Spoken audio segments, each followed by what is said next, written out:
नमस्ते, मैं अरविंद सिंह आनंदक, मध्य प्रदेश आध्यात्मिक विभाग, पावर हाउस ग्वालियर से। पिछले हफ्ता जैसे कि जो हमने खुशी के बारे में चर्चा की थी, उसी को हम आज फिर जारी रखेंगे। तो मैंने यहाँ पे लिखा है कि हमारी कोई बात आपको मानना नहीं है, जानना है, और जानने के बाद उसको स्वीकार करना है। और जब आप उसे स्वीकार कर लेंगे तो जो मैं कह रहा हूँ वो घटित हो ही जाएगा, ऐसा मेरा एक छोटा सा आपसे दावा रहेगा। तो मैं इस बात को फिर एक बार कहूंगा, कोई भी बात आप माने नहीं, जाने, जानने के बाद उसको स्वीकार कर लें। उदाहरण के लिए मेरे पास एक बच्चा आता है और वो ये कहता है कि मैं स्वस्थ नहीं हूं, तो मैं उसे कहूंगा कि बेटा कोई बात नहीं, तुम स्वस्थ नहीं हो तो सुबह उठो, जल्दी उठो, कुछ एक्सरसाइज करो, एक्सरसाइज करने के बाद योगा करो, मेडिटेशन करें, पौष्टिक खाना खाएं, और पौष्टिक खाना खाने के बाद गहरी नींद लें, तो दावा मेरा है कि आप स्वस्थ हो ही जाएंगे। अब बच्चा मेरी बात सुनता है लेकिन मानता नहीं है, तो जब वो मानेगा नहीं तो फिर उसको स्वीकार कर ही नहीं पाएगा, और फिर वो ऐसा करेगा ही नहीं, तो फिर वो स्वस्थ नहीं हो पाएगा। तो इस उदाहरण से मैं ये बताने की कोशिश कर रहा हूं कि हर चीज का एक सिद्धांत है। तो इसी तरह से ये जो खुशी है, इसका भी अपना एक सिद्धांत है। जब हम उस सिद्धांत को समझने लगेंगे तो हम खुश होने ही लगेंगे, हम खुश होने ही लगेंगे। बस इतना आपको बात को समझना है। तो जो खुशी का सिद्धांत है, या जो खुशी है, जैसा कि मैंने पिछले भी वीडियो में भी कहा था कि खुशी एक मनोदशा है। तो जब हमें यह बात समझ में आ जाती है कि खुशी एक मनोदशा है, तो फिर हम अपनी मनोदशा को ही चेंज कर लेते हैं।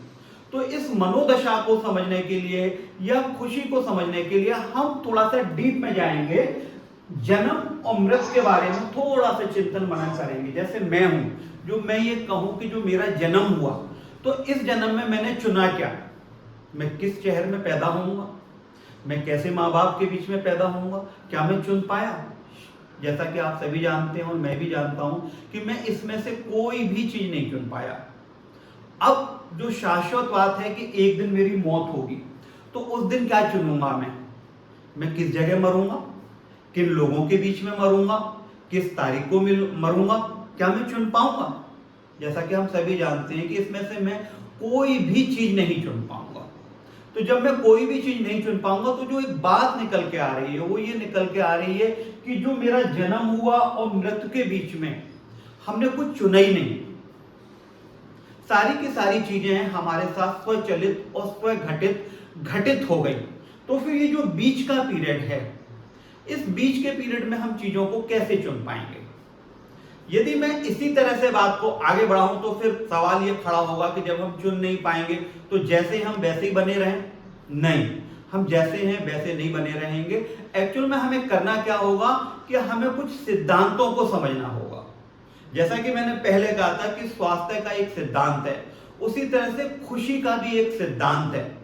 और जब हम सिद्धांत को समझ लेंगे तो फिर हम ये देखेंगे कि उस सिद्धांत के अकॉर्डिंग यदि हम चल रहे हैं, तो जो सिद्धांत है उस सिद्धांत के परिणाम के अनुसार हमें चीजें मिलती ही रहेंगी, इसमें कोई दो राय नहीं। उदाहरण के लिए चरित्र के मामले में एक सिद्धांत है, वो ये है कि हम कितने भी ज्ञानवान हो जाएं, हमारे पास कितना भी पैसा आ जाए, लेकिन हमारा चरित्र जो है वो हमारे नियंत्रण में रहे, हम दुष्चरित्र ना हो जाएं। तो यदि जब मैं दुष्चरित्र नहीं होऊंगा तो अल्टीमेटली जो चरित्रवान व्यक्ति है वो सारे के सारे काम मैं अपने आप करता ही रहूंगा, और मैं ये देखूंगा इस सिद्धांत पर चलने के बाद चलते समय मेरे साथ कुछ ऐसा घटित नहीं होगा जो घटित नहीं होना चाहिए था। तो जो बात निकल के आ रही है वो ये निकल कर आई है कि ये जो जिंदगी है ये सिद्धांतों पर चलती है, और ये जो सिद्धांत है ना, ये कालजयी है। कालजयी का मतलब काल से परे हैं। 5000 साल पहले भी एक सिद्धांत जो था वो 5000 साल बाद भी सिद्धांत बना रहेगा, उसका रिजल्ट एक आता रहेगा।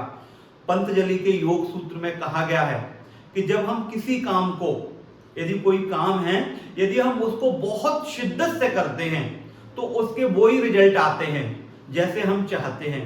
और इसी बात को शाहरुख खान भी कह रहा है कि जब हम किसी काम को बहुत शिद्दत से करें तो रिजल्ट हमारे पास एक से ही आते हैं, वही रिजल्ट आते हैं जिसकी हमें चाहत है। तो बात निकल के क्या आ रही है? बात निकल के ये आ रही है कि जो सिद्धांत हैं, उन सिद्धांतों पर यदि हम चलेंगे तो हमें खुशी मिलेगी ही। मतलब इसमें फिर किसी भी तरह की कोई दो राय नहीं रहेगी। तो हम बस सिद्धांतों को समझते चलें और सिद्धांतों को समझने के बाद उन सिद्धांतों पर चलते रहें तो हमें खुशी मिल ही जाएगी, जिसे हम आगे जारी रखेंगे। धन्यवाद।